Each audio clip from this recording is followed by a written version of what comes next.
Hormuz കടലിടുക്കിനെ ചൊല്ലി America Iran തർക്കം രൂക്ഷമായി എന്നാണ് വിവരം. പശ്ചിമേഷ്യയിൽ സമാധാനം വീണ്ടും വീണ്ടും അകന്നു പോകുന്നു എന്നുള്ള വാർത്ത നമ്മളെ നടക്കുന്നു. ഒമാൻ തീരത്ത് വാണിജ്യ കപ്പൽ ഒരെണ്ണം അമേരിക്ക പിടിച്ചെടുത്തു. വെടിനിർത്തൽ ധാരണയുടെ ലംഘനമാണിതെന്നാണ് ഇറാൻ പ്രതികരിച്ച്. ഇറാന്റെ കപ്പലാണത്. പാകിസ്ഥാൻ തലസ്ഥാനമായ ഇസ്ലാമാബാദിൽ ഇന്ന് നടക്കുമെന്ന് ഡൊണാൾഡ് ട്രംപ് പ്രഖ്യാപിച്ച സമാധാന ചർച്ചയിൽ നിന്ന് ഇറാൻ പിന്മാറിയെന്ന് ഏതാണ്ട് സ്ഥിരീകരിക്കാത്ത റിപ്പോർട്ടുകൾ വരുന്നു. താൽക്കാലിക വെടിനിർത്തൽ കരാർ ബുധനാഴ്ച അവസാനിക്കുകയും ചെയ്യും.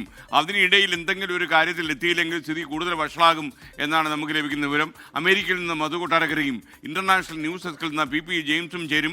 ആദ്യം അമേരിക്കയിലേക്ക് മധു കൊട്ടാരക്കര ചേരുന്നത്. മധു, ശരിക്കും ഈ സീസ് ഫയർ വെടിനിർത്തൽ അവസാനിക്കുന്നതിന് മുമ്പ് തന്നെ എന്തെങ്കിലും ഒരു കാര്യം ഇസ്ലാമാബാദിൽ സംഭവിച്ചില്ലെങ്കിൽ പിന്നെയും സമാധാനകാംക്ഷികളുടെ ജീവിതം കട്ടപ്പുകയിലേക്ക് നീങ്ങും എന്നല്ലേ നമുക്ക് ലഭിക്കുന്ന വിവരം. എന്താണ് ഇപ്പോൾ അമേരിക്കയുടെ പ്രതികരണവും അമേരിക്കയിൽ നടക്കുന്ന സംഭവങ്ങളും?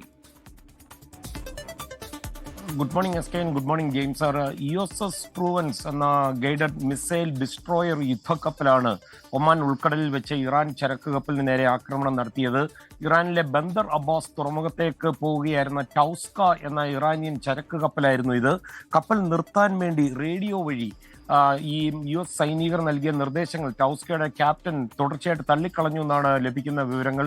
ഇതോടെ കപ്പലിലെ എഞ്ചിൻ റൂമിൽ നിന്ന് അടിയന്തരമായി പുറത്തു പോകാൻ ഈ കപ്പലിലെ ജീവനക്കാരോട് അമേരിക്കൻ സൈന്യം ആവശ്യപ്പെട്ടു. തുടർന്ന് ഈ കപ്പലിന്റെ പ്രൊപ്പൽഷൻ സിസ്റ്റത്തിലേക്ക് നിരവധി തവണ വെടിയുതിർക്കുകയായിരുന്നു. തുടർന്ന് ഈ കപ്പലിന്റെ നിയന്ത്രണം ഏറ്റെടുക്കുകയായിരുന്നു. കപ്പൽ വെടിവെച്ച് അതിന്റെ നിയന്ത്രണം ഏറ്റെടുത്ത ഡൊണാൾഡ് ട്രംപ് പിന്നീട് സ്ഥിരീകരിക്കുകയും ചെയ്തു. ഈ നിയമവിരുദ്ധ പ്രവർത്തനം ഉള്ള ചരിത്രമുള്ള ഒരു കപ്പലായിരുന്നു ഇതെന്നാണ് ട്രംപ് പറയുന്നത്. അമേരിക്കൻ ഉപരോധമുള്ള പട്ടികയിൽ ഈ കപ്പൽ ഉണ്ടായിരുന്നു. കപ്പലിൽ എന്തൊക്കെയുണ്ടെന്ന് സൈന്യം ഇപ്പോൾ പരിശോധിച്ചുകൊണ്ടിരിക്കുകയാണെന്നും ട്രംപ് പറയുന്നു.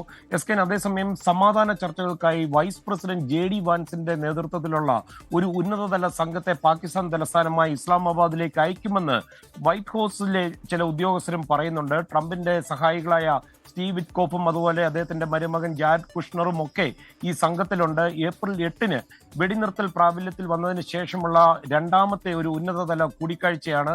SK, അതേസമയം ഈ ഉപരോധം നിലനിൽക്കുന്നിടത്തോളം കാലം അമേരിക്കൻ പ്രതിനിധി സംഘവുമായി നേരിട്ടൊരു ചർച്ചയ്ക്ക് ഇറാൻ തയ്യാറായേക്കില്ല. പാകിസ്ഥാൻ പ്രധാനമന്ത്രിയും അതുപോലെ അവരുടെ വിദേശകാര്യ മന്ത്രിയും ഇറാന്റെ പ്രസിഡന്റുമായും അതുപോലെ വിദേശകാര്യ മന്ത്രിയുമായൊക്കെ ഫോണിൽ ബന്ധപ്പെട്ട് അടുത്തഘട്ട ചർച്ചകളിൽ പങ്കെടുക്കണമെന്ന് അഭ്യർത്ഥിച്ചിട്ടുണ്ട്. പക്ഷേ ഇത് സംബന്ധിച്ച് തീരുമാനമെടുക്കാൻ ഇറാന്റെ പരമോന്നത ദേശീയ സുരക്ഷാ കൗൺസിലിന്റെ അനുമതി വേണം. പ്രത്യേകിച്ച് ഇപ്പോൾ ഈ കപ്പൽ പിടിച്ചെടുത്തത് ഇറാനെ വലിയ തോതിൽ പ്രകോപിപ്പിച്ചിട്ടുണ്ട്. തിരിച്ചടി നൽകും. ഇത് കടൽ കൊള്ളയാണെന്നാണ് ഇറാൻ പറഞ്ഞിരിക്കുന്നത്. അതുകൊണ്ട് ഈ തുടർ ചർച്ചകൾ നടക്കുമോ ഇല്ലയോ എന്നുള്ളത് ഒരു ചോദ്യചിഹ്നമായി തുടരുകയാണ്. SK. Okay, thank you Madhu Kottarakkara.